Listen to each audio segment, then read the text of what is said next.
Estimados y estimadas telespectadores, bienvenidas a un nuevo capítulo del programa Más Conocimiento de Campus TV y la Dirección de Investigación de la Universidad de Talca.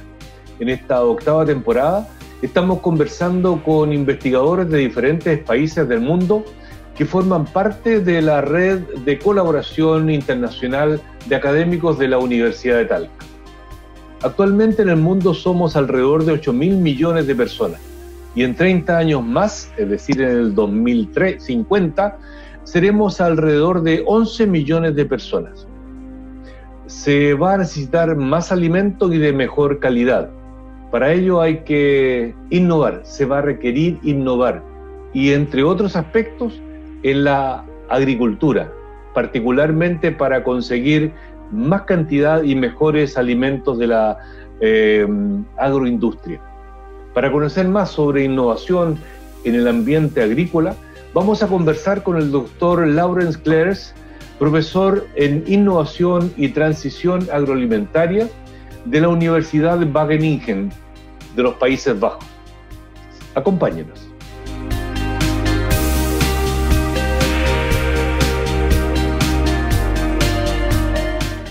Me complace en esta oportunidad presentar al profesor titular de la Universidad de Wageningen de los Países Bajos, el profesor Laurens Clerks, quien ha tenido la gentileza de compartir esta entrevista con el profesor Iván Palomo. Para mí es un agrado presentar a un experto internacional en el campo de los estudios de innovación.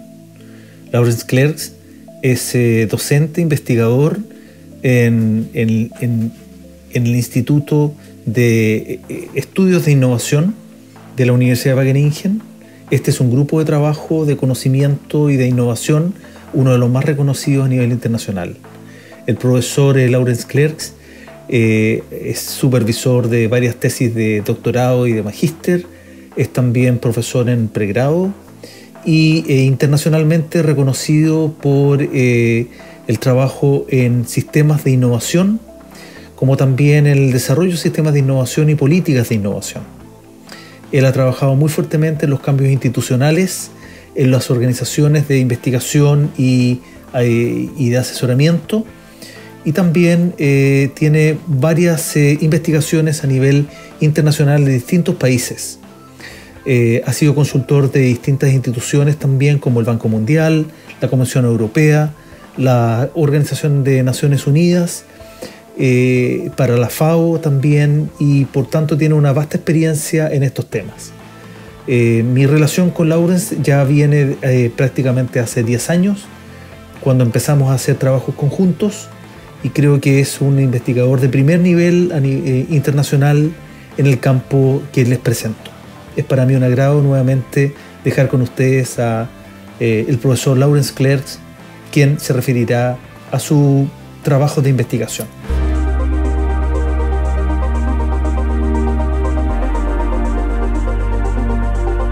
Estimados telespectadores, la población mundial está aumentando y además está envejeciendo. Seguro que necesitaremos más alimentos y también van a ser de mayor calidad. Las exigencias van a ser mayores. Y en ese contexto se debe innovar. Y entre los ámbitos en los que se debe innovar, por cierto, está la agricultura y los agroalimentos. Para conocer más sobre innovación, y particularmente innovación en agroalimentos y agricultura, vamos a conversar con un experto, con el doctor Laurens Clerks. Él es full profesor de Innovación, Transición Agroalimentaria del Grupo de Conocimientos de Tecnología e Innovación de la Universidad de Wageningen, de Netherlands, Países Bajos. Su macrolínea de investigación es la innovación, y entre sus líneas más específicas de trabajo está la innovación agraria y la innovación en agroalimentos. Es autor de muchos capítulos, sobre 100 artículos de corriente principal, en revistas de corriente principal. Por otra parte, también integra varios comités en revistas internacionales dentro de su disciplina. Ha participado en proyectos de investigación, además de los Países Bajos, en países como Inglaterra, Nueva Zelanda, Vietnam, Tanzania, Kenia, Ghana y en Latinoamérica, México y por supuesto Chile. Ha sido invitado como experto internacional en innovación en entre otras instituciones, nada menos que Banco Mundial, Comisión Europea, Organización para la Cooperación y Desarrollo Económico, OCDE, Comisión de Naciones Unidas para el Comercio y Desarrollo, UNCTAD, Organización de Naciones Unidas para la Agricultura y la Alimentación, FAO. Un tremendo experto, sin duda. Laurens Grandia, gracias por aceptar la invitación de Más Conocimiento a esta entrevista.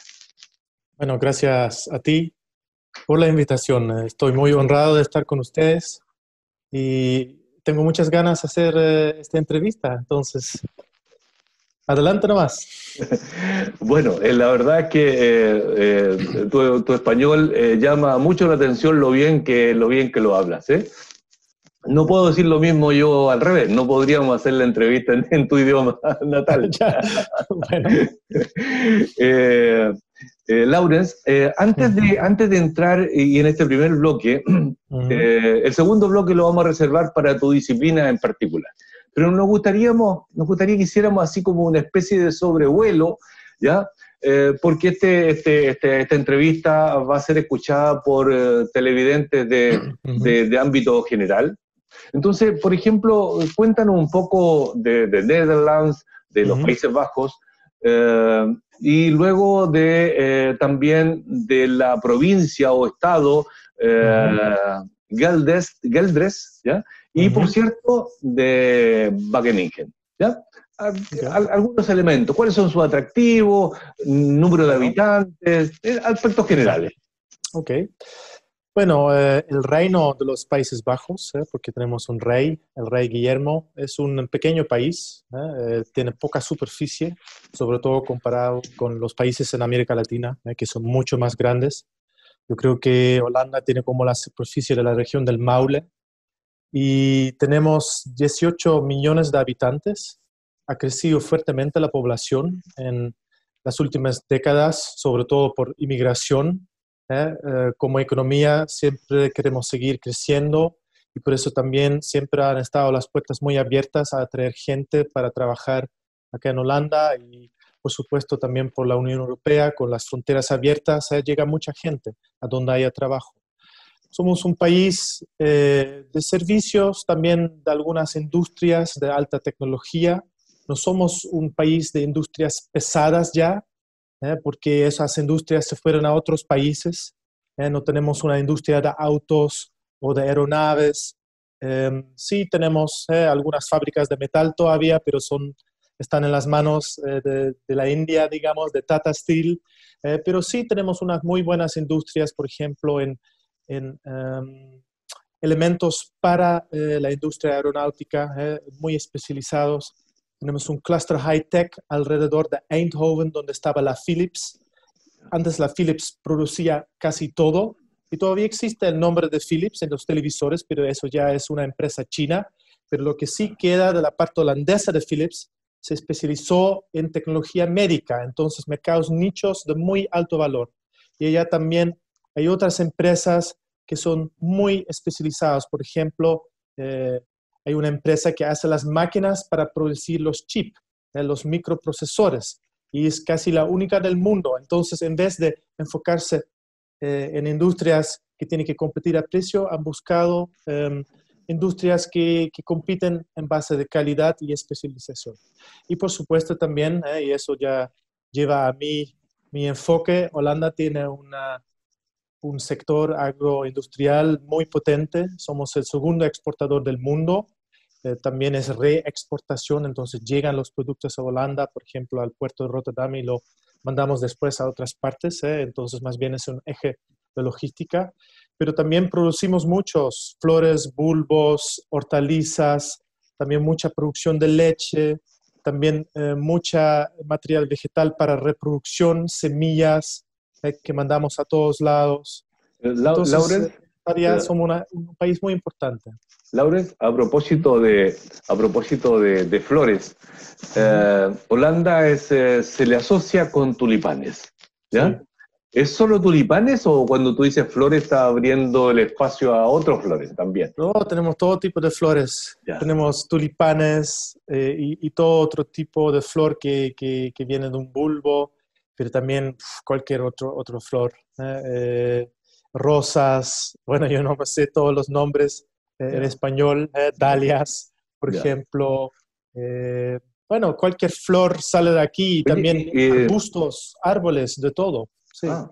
Lauren, y tú mencionaste la industria en términos genéricos, ¿ya? Pero voy a decir para el turista, ¿ya? Para el turista que no ve las industrias, en la verdad. Sí.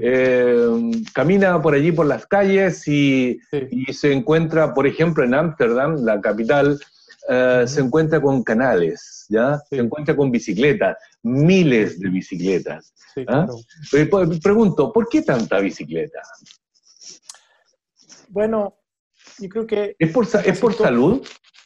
No, es por un tema, bueno, de salud, pero también de bienestar en general, de tener como ciudades que tienen un estándar de vida más a escala humana, pero tiene una larga historia.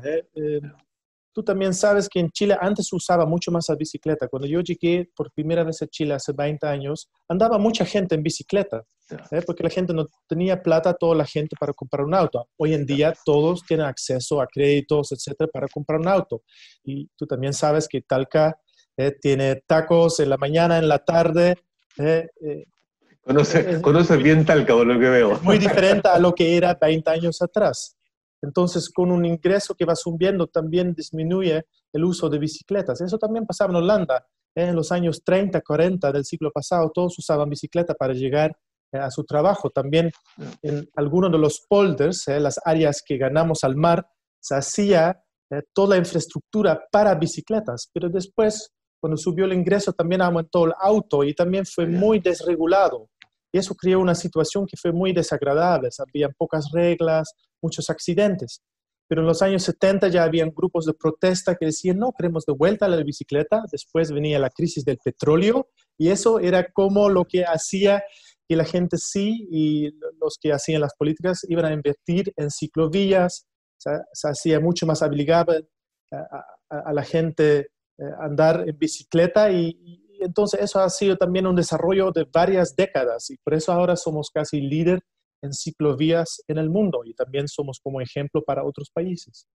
Pero es muy raro que en muchos países, primero hay muchas bicicletas, después se reemplazan por autos y después la gente se empieza a quejar por el mal olor, por la congestión, por los accidentes y hay un regreso a la bicicleta y eso también ahora se ve mucho por el COVID. París, Barcelona, Madrid, quizás también Santiago, están abriendo calles para bicicletas y ojalá siga ese movimiento. No. Bien, gracias. Y, Laurens, vamos a tu universidad, a la Universidad de Wageningen. ¿Desde cuándo existe qué antigüedad tiene? ¿Es una universidad joven, antigua? Me interesaría saber qué ámbito, qué campo cubre. ¿Es solo agro o va un poco más allá? Sí. Bueno, la Universidad de Wageningen tiene, yo creo que ahora 102 años de vida. Celebramos nuestro aniversario de 100 años hace 2 años. Y entonces no es muy joven ni es muy viejo, sobre todo no comparado con otras universidades en Holanda. La Universidad de Leiden yo creo que tiene 400 años. Todos fueron fundadas en las épocas cuando nació la ciencia, cuando había riqueza que estaba surgiendo por el rol mundial de Holanda en aquel tiempo. Entonces, relativamente es una universidad joven. Y la Universidad de Wageningen sí fue fundada como universidad agrícola, porque en ese tiempo se estaba viendo la importancia de invertir en ciencia en el sector agropecuario, el mejoramiento genético, también cómo manejar los suelos, cómo combatir las plagas, las enfermedades, porque también ya en ese tiempo estaba creciendo la población. Yo creo que también hubieron algunas crisis, por ejemplo, la crisis de las papas, eso fue en Irlanda, se fueron muchos irlandeses por una famina a Estados Unidos. Bueno, yo creo que se estaba viendo en aquel tiempo, es importante invertir en esta área. Pero hoy en día ya no es una universidad netamente agrícola. Ya. Tampoco el nombre ya es Universidad Agrícola de Wageningen, es Wageningen University. Y la universidad nuestra es una universidad, se puede decir, técnica. En Holanda hay cuatro universidades técnicas, de Twente, de Delft, de Eindhoven y de Wageningen. Y mientras que Delft, Eindhoven y Twente están en tecnología aeronáutica, computación, planificación urbana, caminos, bueno, todo lo que tiene que ver con tecnologías no biológicas. Nosotros estamos en las tecnologías biológicas. Entonces es agricultura, pero también es biotecnología y todo tipo de alimento nuevo que se deriva de procesamiento sintético, digamos, carne sintética, proteína sintética, pero también es una universidad que no solamente ve a la producción, pero también todo lo que tiene que ver con el entorno, entonces, con medio ambiente, con cambio climático. Entonces, sí es una universidad de ciencias de la vida, del ecosistema. No tenemos literatura, no tenemos medicina, pero no es solamente agricultura. De acuerdo. En el sitio web de la universidad aparece universidad, instituto, una fusión entre universidad e instituto. ¿Esos institutos son parte de la universidad o son institutos asociados a la universidad? Los institutos de investigación tienen su identidad separada, son una fundación de investigación agraria, y la universidad también tiene su estatus separada, es una institución pública, mientras que los institutos de investigación son privados. Pero se dio esta fusión entre la Universidad de Wageningen y los institutos de investigación agropecuarias, como el INIA de Holanda. Eso se dio en el año 90, en los años 90, fue por una tendencia general de privatización en el país, pero también fue porque en ese tiempo la imagen de la agricultura y también de la universidad agrícola estaba muy mala. Habían pocos estudiantes, estaba en una crisis de identidad, entonces se veía como una solución para dar más masa crítica, se vio como una solución esa fusión. Y eso ha sido bastante exitoso, porque aunque seguimos siendo dos entidades jurídicas diferentes, somos sí una unión.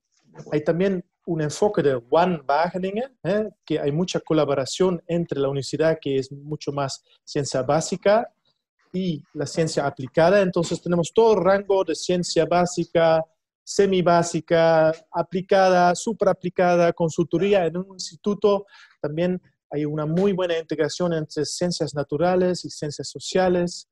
Entonces sí, es muy potente. Qué bien. Y eso lo tenemos ahora hace, yo creo que unos 15 años, no más 20 años ya creo que tenemos esta Wageningen University and Research. Sí. Sin duda, eso, sinergia es una fortaleza, por lo que veo. ¿Ya? Sí, es una fortaleza esta asociación. Sí. Laurens, la universidad, ¿cuántos alumnos aproximadamente tiene y qué porcentaje tienen alumnos de posgrado? Sí, bueno, aquí por suerte tenemos un muy buen sitio web porque lo tenía que buscar. Y este año académico tenemos 12.819 estudiantes. Y de ellos son 5.928 de pregrado, bachelor, 6.409 de máster y 2.082 de doctorado. Entonces, el porcentaje de posgrado en general es alto, ¿eh? Sí, es alto.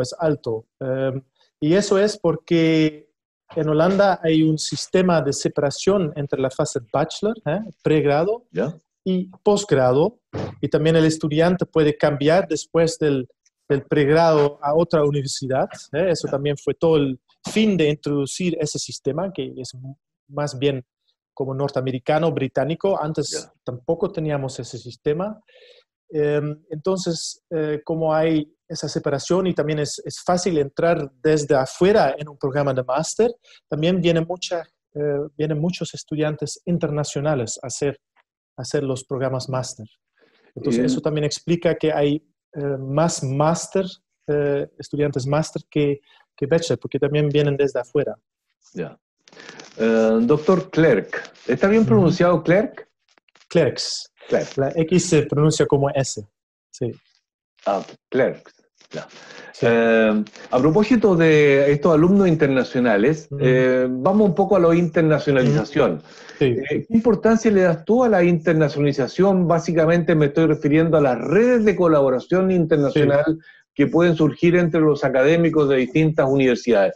¿Pasa a ser importante en los tiempos actuales o daría lo mismo en realidad?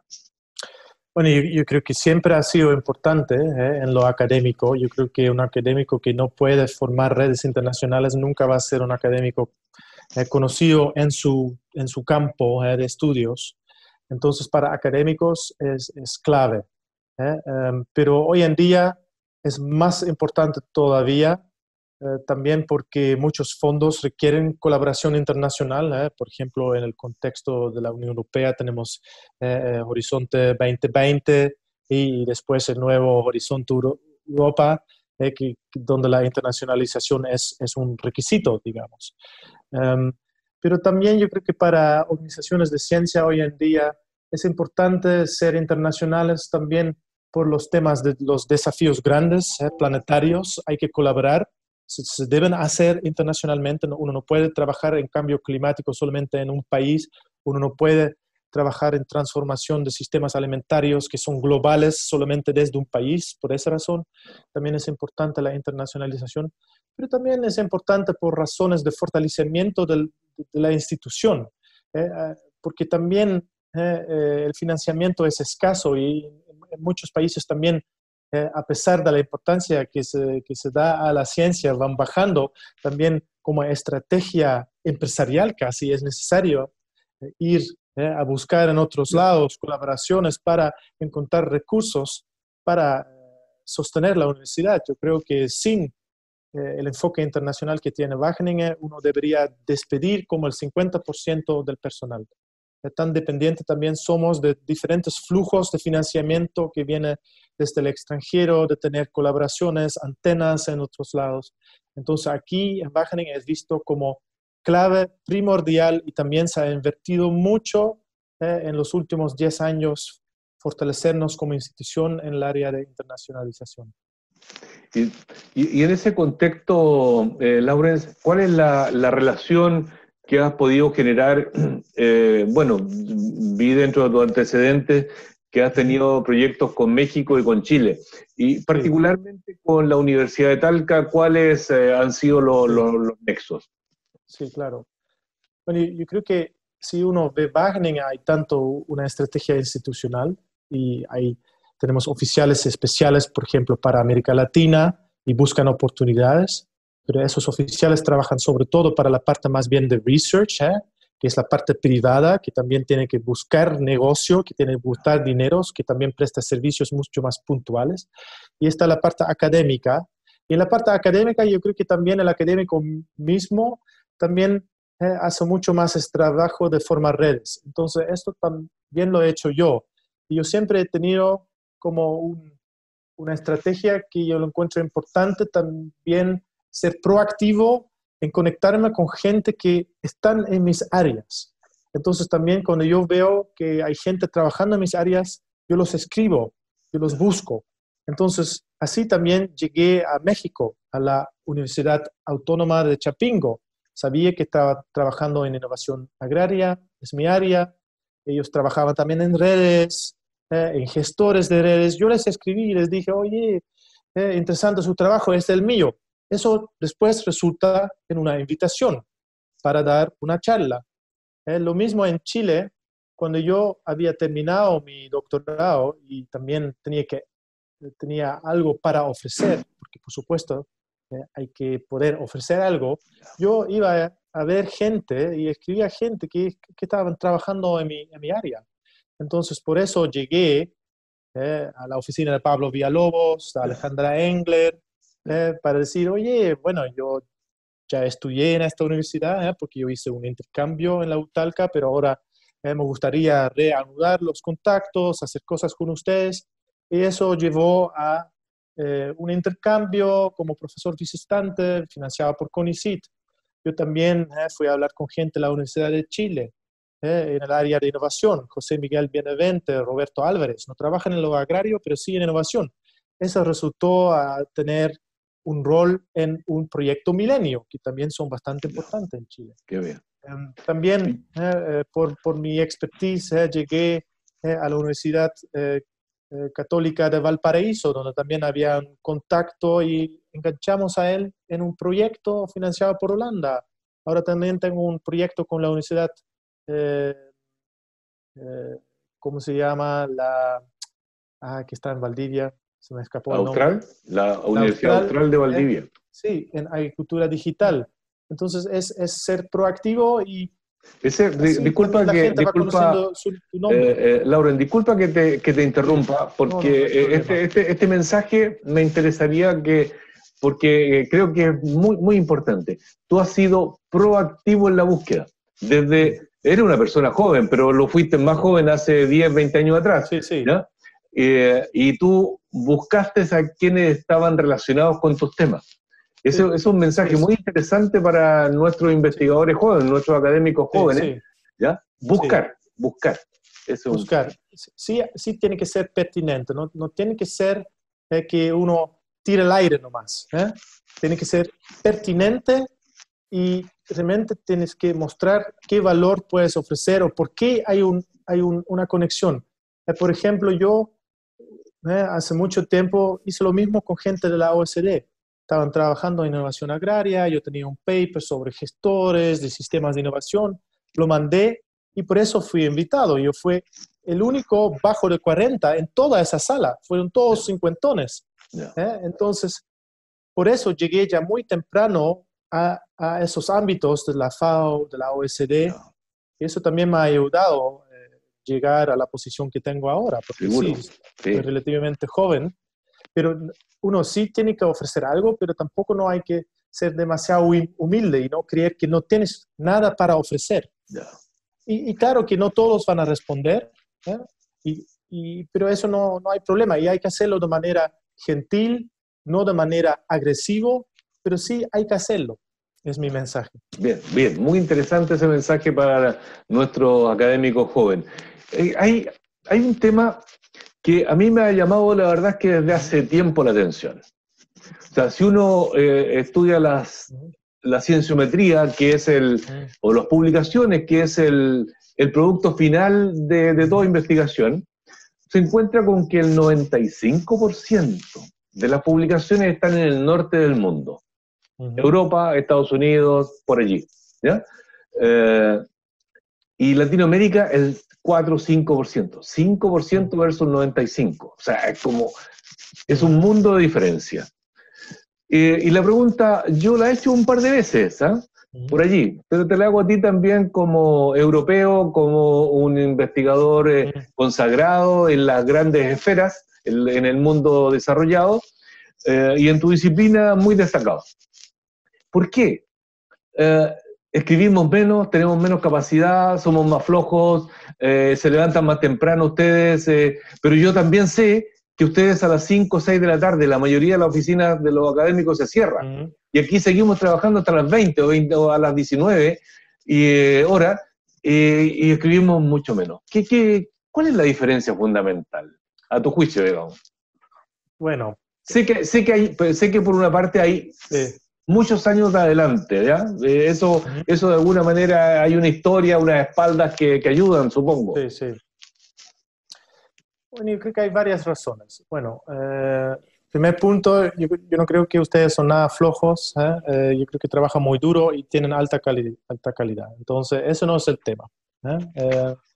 Y yo creo que quizás es trayectoria, que las universidades nuestras ya tienen una trayectoria más larga en el mundo de publicar. También es cultura, yo creo, y también en ese sentido a veces hay como una desventaja porque publicar también hay que saber cómo funciona ese mundo y ahí también quizás hay como una desventaja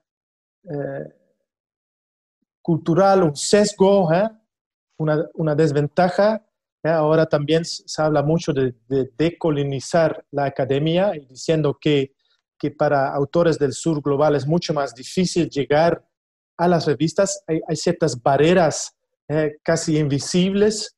A veces también hay como sesgos, que tú tienes un nombre de otro lado y ya el editor es menos abierto a tu trabajo. Entonces yo creo que ahí hay un mundo por ganar para hacerlo más inclusivo, ese mundo de publicaciones.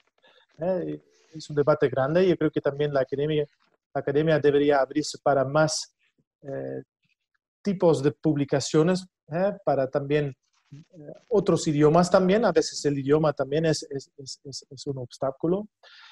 Entonces, yo creo que algunas razones se deben a la cultura y a la trayectoria y es cuestión de tiempo nomás que van a estar más presentes en ese sentido. Por lo otro, yo creo que también es cuestión de estrategia y de ser más conscientes de qué implica publicar. Y por mi experiencia propia, yo veo que, y no es un reproche para nada, yo veo que a veces en Chile y en algunas partes no se piensa en la publicación cuando se hace la investigación o al momento que se va a escribir casi la propuesta. Hay que pensar desde el momento uno en donde uno va a publicar su trabajo. Hay que saber dónde están los debates, qué es lo que uno agrega. La gente quiere saber qué implica este estudio de Chile, más en general. Y yo veo también por mi experiencia propio que a veces se hace mucha revisión bibliográfica, etcétera, pero uno no piensa dónde voy a meter mi trabajo, con qué ángulo voy a meterme en ese debate. Y por eso la gente manda estudios muy relevantes, pero como no tiene ese posicionamiento del trabajo, va a ser rechazado. Yo creo que eso es un tema, que esa conexión y esa estrategia, eso es algo que se debería quizás desarrollar más en Chile y también hacerlo parte de los programas de doctorado. También apoyar a los doctorantes que aprenden esa arte. Porque yo veo que pierden muchos trabajos muy relevantes. Hay quienes han definido a esto del escribir un paper como un arte, un oficio.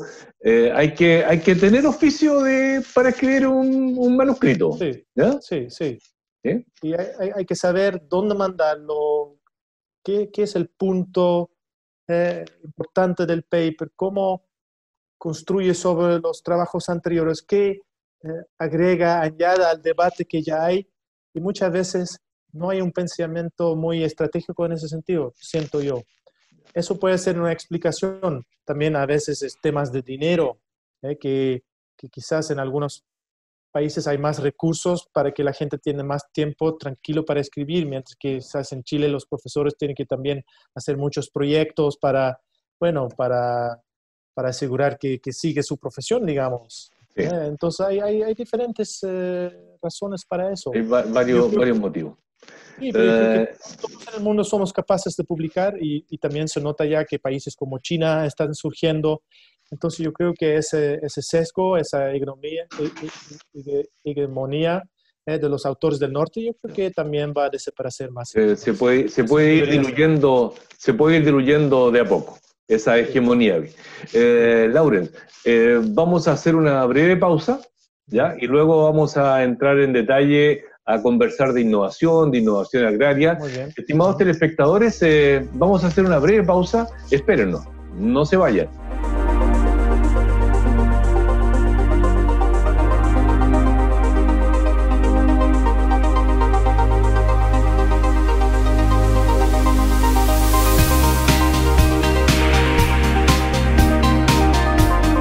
Estimados telespectadores, estamos conversando con el doctor Laurens Clerks.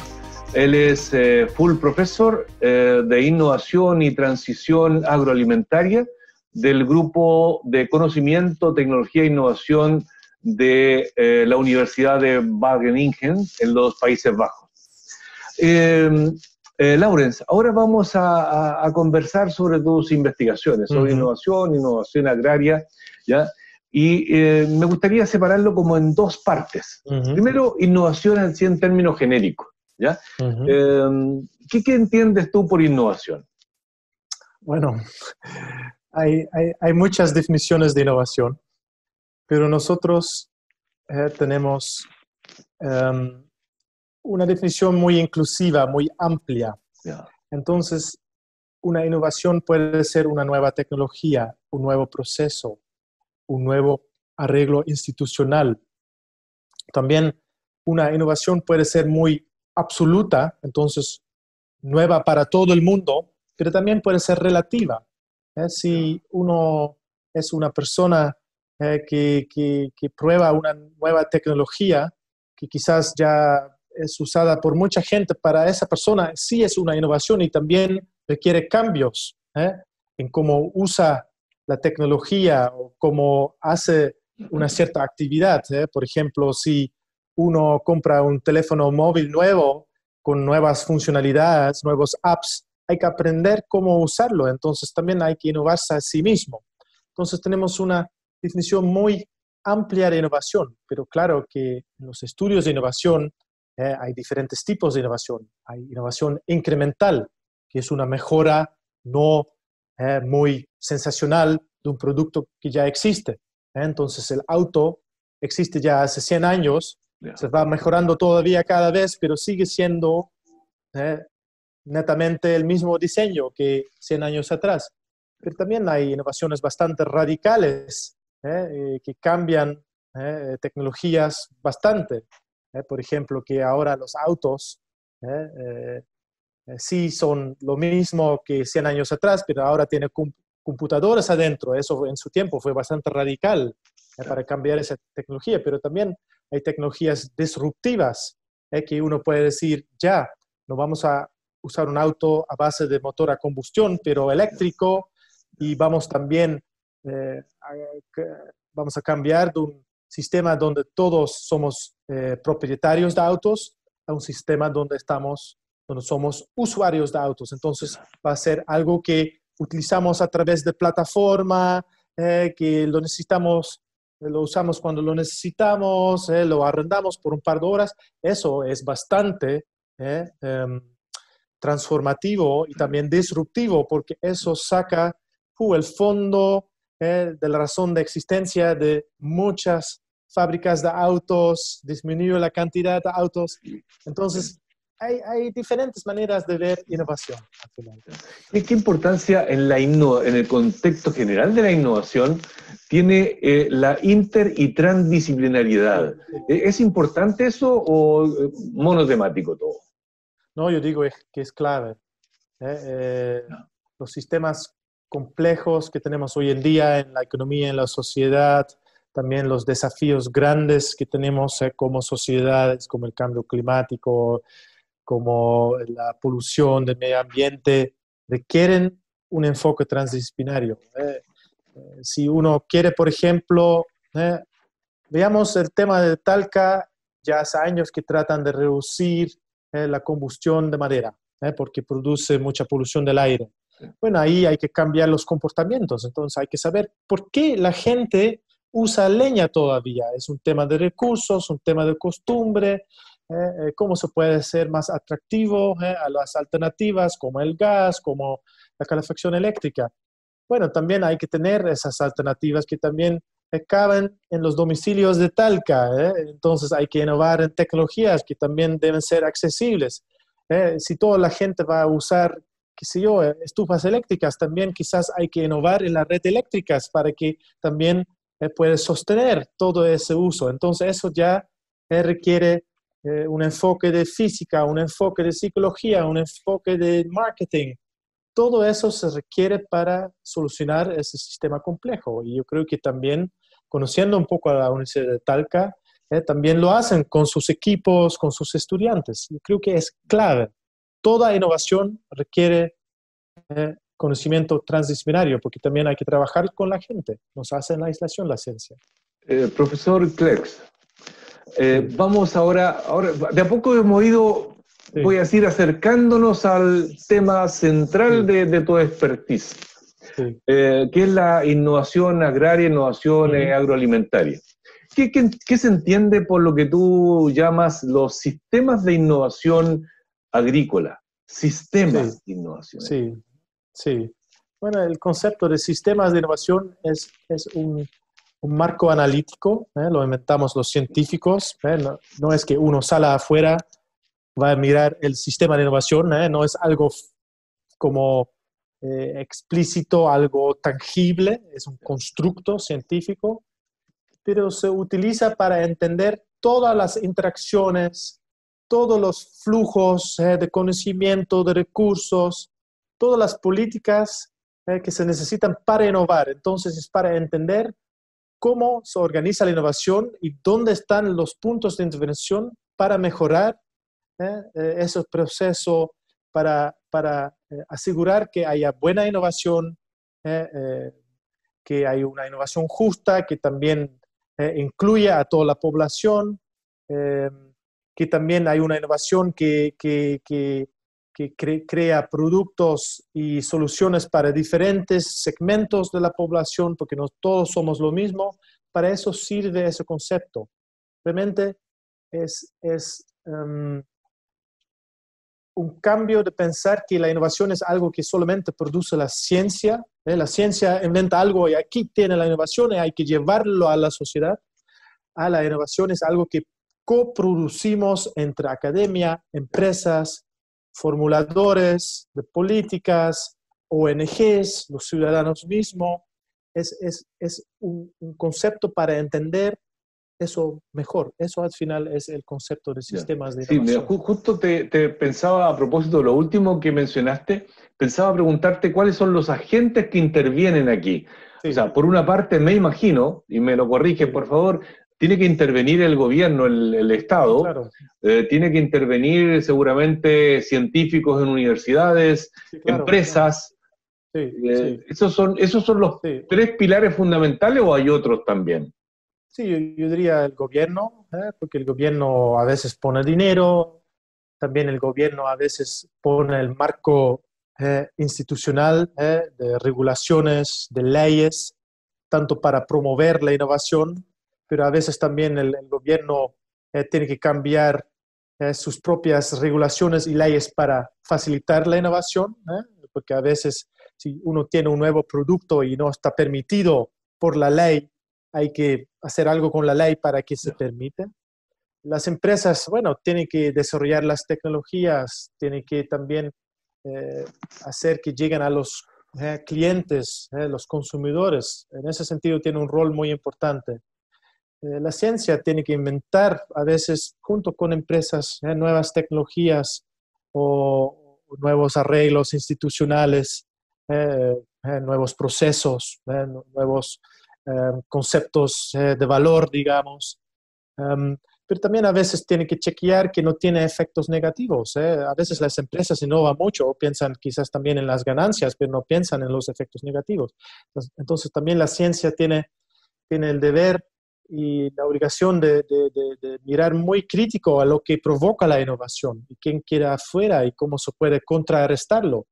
Con la ciencia también entonces puede informar al gobierno para decir, oye, aquí tienes una innovación de modernización agrícola, vamos a usar pesticidas, vamos a utilizar fertilizantes, vamos a utilizar nuevas tecnologías digitales para ordeñar, para desmalezar, pero a veces esas tecnologías tienen un efecto negativo medioambiental o a veces excluyen ciertos grupos, entonces ahí la ciencia también tiene el deber de informar al gobierno. Hey, quedan grupos afuera, hay que intervenir entonces para contrarrestar ese efecto negativo. Y para eso también están las ONGs, para mirar críticamente, ¿es justa la innovación? ¿Beneficia de manera proporcional a la población? Es lo mismo, por ejemplo, lo que uno ve con Uber. El Uber es una innovación muy disruptiva y tiene implicancias buenas, la gente tiene más acceso a transporte, pero también tiene implicancias graves para taxistas. Y uno puede decir, bueno, los taxistas son unos chantas de todas maneras, pero sí, tienen familias, han hecho inversiones. Entonces, también hay que hay que ver cómo regular eso, y eso también es una obligación de la ciencia, monitorear eso y informar entonces al gobierno, y también las ONGs pueden hacer eso. Claro que sí. Hay algunas publicaciones y particularmente algunas tuyas que estuve mirando, hablan de la agricultura 4.0, Sí, smart farming, agricultura inteligente. sí. eh, ¿A qué se refiere esta agricultura 4.0? Ujú, ¿Qué está llegando en algunos lugares ya y qué va a llegar ujú. por acá en Chile en algún tiempo? Sí, bueno, este tema de la agricultura 4.0 también se ha copiado un poco de Industria 4.0, que fue Ya. introducido hace un par de años, y eso es la cuarta revolución industrial, y esto sería la cuarta revolución agrícola. Entonces, la primera fue que fuimos de cazadores a agricultores, el segundo que empezamos a utilizar más maquinarias con caballos, etcétera. Ya. El tercer fue la revolución verde, con pesticidas, fertilizantes, todo el cuento. Y la cuarta sería que utilizamos tecnologías de precisión, nuevas formas de generar alimentos, proteína sintética, carne sintética, también nanotecnología en la producción, en el procesamiento. Hay todo un abanico de nuevas tecnologías emergentes que forman parte de la agricultura 4.0. También está la agricultura urbana, la agricultura vertical. Hace poco hubo una ronda de inversiones en la primera empresa de agricultura vertical de América Latina en Chile. Es cultivar dentro de edificios en las zonas urbanas. Entonces tu lechuga no sale del campo allá afuera de la ciudad, sale de dentro de la ciudad. Al lado de Falabella hay como un edificio de agricultura vertical, o al lado del Jumbo, y tus lechugas salen de un lado de la calle al otro lado al supermercado. Ya. Entonces, eso cambia bastante cómo vemos la producción, el transporte, la logística, pero también el consumo eh, em, de productos. Vamos a comer otros productos, por ejemplo, proteína sintética, ¿no?, a base vegetal o carne cultivada, que se cultivan células de carne en laboratorio para crear un bistec. Eso también disminuye la necesidad para tener muchos campos con vacas que también tienen efectos de uso de suelo, de cambio climático quizás. Entonces, todavía es algo que se está formando, pero puede tener un impacto muy grande en el agro. Y eso se Sí. está dando. En Chile también ya hay gente que trabajan con agricultura de precisión. Como dije, ya está la primera empresa de agricultura vertical en Santiago. También en el sur de Chile se está trabajando con robóticos para la ordeñanza, y eso también tiene implicaciones para la producción, quién produce, cómo se cosecha. También a veces son soluciones, por ejemplo, la falta de mano de obra, se puede solucionar con este tipo de tecnología. La- Es esta, emergente. esta, esta agricultura 4.0, voy a decir por la Ujú. tecnología en general que implica, está reservada para los grandes agricultores, las grandes empresas. No me cuesta imaginarme que en un campo por aquí cercano de Talca, algún pequeño agricultor que Ujú. vive de un terrenito de 1 o 2 hectáreas pueda invertir en robots, en unos drones, en Ujú. agricultura, en regadío de precisión, Sí, etcétera. sí, Él va a seguir, creo yo, por un tiempo usando el caballo, el arado, sí, sí, un poco esa agricultura muy clásica y que no tiene tecnología.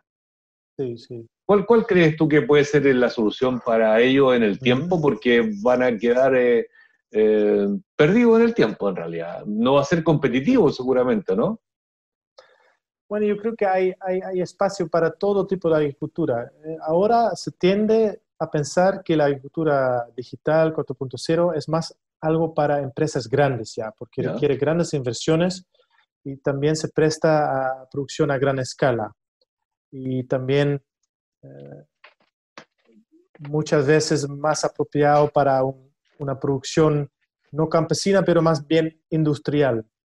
Um, entonces ahí sí puede ser que no llega a la agricultura más bien campesina, pero si la agricultura campesina quizás va a producir de manera más agroecológica, para también mercados más locales, igual tiene futuro. No es que es una agricultura que está en extinción, digo yo. Pero también hay gente que dice, bueno, estas tecnologías de drones, de apps, también pueden ser muy útiles para pequeños productores, pero hay que crear tecnologías apropiadas para ese grupo objetivo. No van a ser las mismas tecnologías que para los grandes, pero van a ser apropiados para esos pequeños. Y ya también hay bastante experimentación con apps, con información de mercado, de clima, etc. Entonces, yo creo que hasta ahora ha sido algo más para los grandes, y también hay críticas fuertes que la agricultura digital excluya a ciertas maneras de producir, pero más y más también se ve experimentación para crear agricultura digital 4.0 justamente para ese tipo de producción. Y seguramente va a implicar educación de por medio, porque ese agricultor va a requerir algún nivel de instrucción para tomar un software, por ejemplo. Imaginémonos que el gobierno le entrega un computador con información a cada agricultor pequeño, pero el smartphone o la tablet requiere seguramente capacitación, me imagino, ¿verdad? Sí, yo creo que para algunos sí, pero yo creo que para otros quizás no tanto.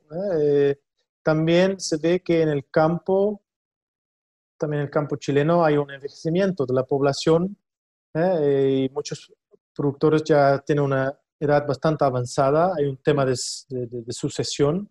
Sí. Y bueno, quizás también la agricultura digital ofrece una posibilidad para los hijos y hijas de los productores para seguir produciendo o quizás hacerlo combinado con un trabajo en otro lado. Y yo creo que ellos ya son mucho más eh, eh, acostumbrados a usar estas tecnologías porque nacieron con estas tecnologías. Entonces yo creo que sí, para algún grupo quizás se requiere capacitación, pero también se puede decir, bueno, quizás no hay que ni intentar con ese grupo, van a seguir siendo productores por 5 o 10 años más, enfoquémonos más bien en la generación que viene. Pero también yo creo que ahora, y eso es lo difícil también para decir así o así va a ser, porque es súper dinámico, hay muchos startups, hay muchos apps. Yo creo que también estamos en un periodo de un poco de turbulencia, de caos. Y yo creo que recién en 5 años quizás vamos a ver una consolidación, no consolidación, de los apps que realmente son muy fácil de usar, que son populares, o también puede ser que ningún app especializado va a ser muy popular porque la gente desarrolla alguna manera de hacer agricultura digital con WhatsApp, o con Facebook o con Instagram. Yo creo que en este momento todavía es difícil decir así va a ser, porque estamos en una fase de recién saliendo de la experimentación, recién va a difundirse un poquito más. Entonces es difícil para mí ver en mi bola de cristal cómo va a ser. Sí, está bien. Lawrence, la agricultura obviamente está asociada, una buena parte al menos, a alimentos, ¿ya? Sí. En esto de los sistemas alimentarios que estarían en este contexto desde la etapa, desde la concepción hasta la mesa, de concepción del alimento hasta la mesa, ¿verdad? Hay un punto en el cual, en lo personal, también a mí me interesa. Yo soy del ámbito de la salud y de alguna manera asociamos alimentación saludable con salud, por cierto, ¿ya? Sí. Y en la alimentación saludable, por cierto, las frutas y las hortalizas tienen mucho que decir, ¿ya? ¿Qué entiendes tú por alimentación saludable desde tu punto de vista? ¿Ya? ¿Y qué participación tiene ahí la agroindustria? Sí, bueno, la alimentación saludable es una dieta, bueno, no muy alta en carnes, grasas saturadas, muchas verduras y y frutas, comer de manera moderada. Y eso también es lo complejo, que el cambio de sistemas alimentarios es mucho más amplio que el cambio de sistemas agrarios. Ya. Porque también es cambiar el entorno en el cual la gente compra sus productos, el entorno en el cual la gente consume sus productos, también cómo la gente se deshace de sus productos. Eso más bien tiene que ver con sustentabilidad ambiental y uso óptimo de recursos.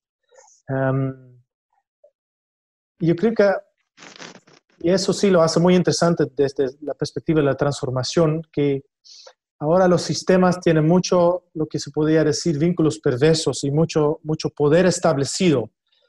Y ahí la industria agroalimentaria también tiene cosas que pueden perder, tiene que cambiar mucho, tiene que cambiar mucho su inversión. Entonces, no es fácil cambiar a ese sistema más saludable, porque realmente hay que cambiar qué se produce, cómo se procesa, qué producto se ofrece, cómo se estimula el consumo. También hay que crear todo un sistema circular desde la producción hasta el desperdicio, el no desperdicio de alimentos, el reciclaje. Entonces eso requiere realmente rediseñar el sistema, y ahí también los actores actuales tienen cosas que perder. Y ahí también hay un rol para los gobiernos realmente decir, no lo vamos a hacer así nomás.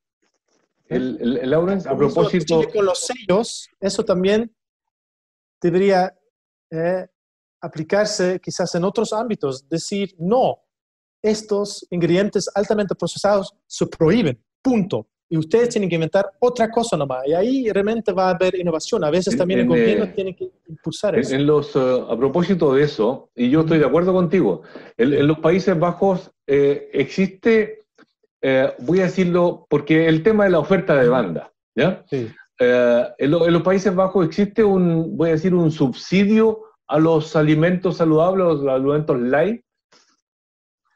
No. ¿O compiten de igual a igual?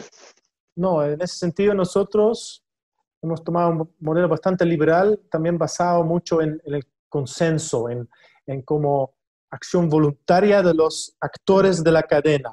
Yeah. Entonces ha hablado mucho de diferentes sellos que también indican productos más saludables, pero muchas veces fracasan. Toman el ejemplo de Chile y México como se debería hacer. La gente aquí dice, hagámoslo como Chile, que dejemos los sellos y sellitos voluntarios, no, ¡bam! Sello negro, alto en calorías, mucho más restrictivo. Mire, Entonces, en ese sentido, yo creo que nosotros hemos sido, en ese sentido, muy suaves. Entonces, aquí se ve un poco una posición ambigua. Eso se ve en muchas partes, que en un lado sí el gobierno estimula diferentes maneras de producir, de consumir, pero en otros lados no se atreve a realmente tomar medidas más restrictivas. Y yo creo que ambos son necesarios, porque uno puede empujar alternativas, pero si uno no reduce el poder, digamos, de los incumbentes, de los que están en poder, no va a cambiar nada. Es lo mismo que uno dice que uno promueve mucho las energías renovables, pero nos dice a Shell y BP y ExxonMobil, no, en el 2025 se prohíbe que hay más de 50% de energías no renovables. Ahí esas empresas van a tomar acción. Claro. Y se nota también ahora con el COVID y todo, recién están diciendo, mejor dejar estos combustibles fósiles y vamos más a renovables. Pero muchas veces la política no se atreve. Doctor Clerc, la agroindustria, voy a poner un ejemplo que nosotros conocemos bastante en el ámbito de nuestras investigaciones. Por ejemplo, la agroindustria del tomate, para preparar pasta de tomates y que la usan en distintos elementos. Sí. Queda un residuo que es básicamente la piel y la semilla, ¿ya? Sí. Y que se le llama, en chileno, en español, se le llama tomasa, ¿ya? Sí. Y por lo tanto así, si lo llevamos a las frutas, porque se procesan, obtienen mucho residuo agroalimentario. En los Países Bajos esos residuos le dan un uso o se va a como alimento, en este caso en Chile se usa bastante como alimento para los animales. ¿Se le agrega valor a eso o se desecha definitivamente? Bueno, en Holanda también ya hay ese como forma de reuso o de circularidad, entregando estos residuos a los animales, pero a veces también es como un reuso de calidad baja, digamos, no se utiliza óptimamente. Entonces yo creo que también a veces están buscando cómo mejor utilizarlo, cómo sacar más provecho, por ejemplo, haciendo, qué sé yo, bioplásticos de ciertos residuos o hacer como un refinamiento para que tenga como una posibilidad de consumo humano, por ejemplo. Pero yo creo que esto también es el tema de la agricultura circular y la economía circular. Y yo sé también que se está debatiendo esto mucho en Chile. ODEPA hace poco hizo un estudio con UC Davis Chile en este tema. Y yo creo que ahora en Holanda se invierte mucho en realmente ver cómo podemos mejorar los flujos y dejar en mejor uso, el uso óptimo a los residuos. Porque a veces sí, claro que se puede darlo a los chanchos, no está botado, está utilizado, pero a veces hay un uso mejor para eso. Y lo que también se ve ahora que a veces también se ve cómo se pueden usar mejor los desechos de consumo humano. Entonces, por ejemplo, lo que queda de pan o lo que queda de los supermercados, no destruirlo, pero también ya hay conceptos que son circulares, por ejemplo, pollitos que reciben pan viejo, etcétera, y también se vende eso como un concepto circular, se saca un poco más de ganancia para el productor. Entonces ahora hay mucha inversión en ver eso, y yo creo que ahí también hay un mundo por ganar para ver cuál es el uso óptimo para economía circular, agricultura circular. Laurens, estamos llegando al final de nuestra conversación, que ha sido muy entretenida, muy interesante. Quiero, a nombre del Campus TV de la Universidad de Talca, agradecerte la gentileza que has tenido de poder conversar con nosotros durante casi una hora, ¿ya? De nada. Así que muchas gracias, Laura. Con gusto. Estimados telespectadores, hemos estado conversando con el profesor Dr. Laurens Clerks. Él es full profesor en innovación y transición agroalimentaria de la Universidad de Wageningen, en Países Bajos. Hemos conversado sobre aspectos generales de la innovación y particularmente en innovación agraria y agroalimentaria. A ustedes muchas gracias por acompañarnos en este nuevo capítulo y ya nos veremos en una próxima oportunidad. Hasta pronto.